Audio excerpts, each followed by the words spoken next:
C'est une association lilloise qui rayonne dans la région Nord-Pas-de-Calais. C'est la philosophie dans la cité, parce que physiquement, les manifestations de Cité Philo qui durent 3 semaines sont organisées dans les lieux les plus divers, les librairies, les cinémas, les théâtres. Les lieux hors université, hors académie, on va dire. Et la deuxième idée, c'est non pas seulement la philosophie dans la cité, mais aussi d'une certaine façon la philosophie contre la cité. Il y a une tension permanente qui s'observe jusqu'à aujourd'hui, on va dire. Donc cette tension, on essaye de la représenter dans Cité Philo. On essaye de la faire vivre. On est plutôt dans l'idée que les spécialistes les plus pointus doivent s'adresser aux non-spécialistes. Pourquoi ?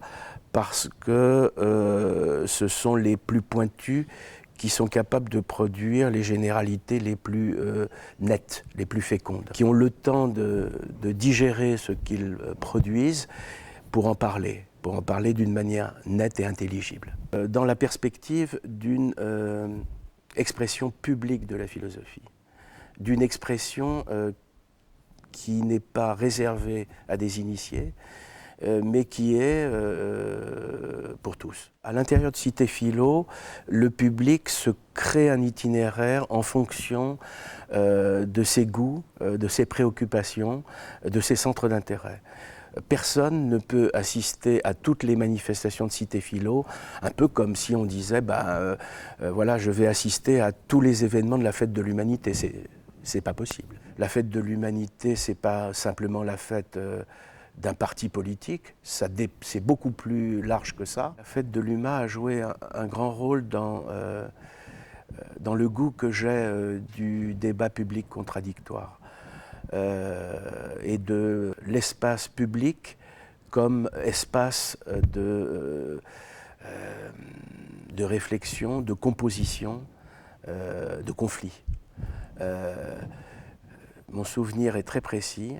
J'étais secrétaire de la section du Parti communiste de Fontenay-aux-Roses en 1976 et j'avais organisé un débat sur l'école avec Françoise Dolto et puis des spécialistes de la question pédagogique, on va dire. Et puis, il s'est produit une chose assez étonnante, c'est que l'affluence pour ce débat, l'intérêt pour ce débat était tel que le stand de Fontenay-aux-Roses ne pouvait pas y suffire. Et donc, il a fallu se déplacer du stand de Fontenay-aux-Roses à une sorte d'auditorium en plein air que l'organisation de la fête avait mis à notre disposition. Et pour se déplacer d'un point à un autre dans la fête, c'est pas gagné, compte tenu du monde qu'il y a. Et on a eu l'idée donc de gonfler un ballon rouge à l'hélium et de dire aux gens suivez le ballon. Et on a des centaines de gens ont suivi ce ballon.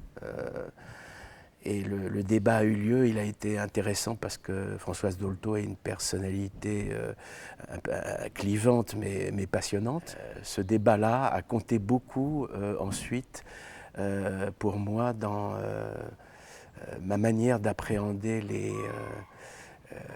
le débat politique et intellectuel.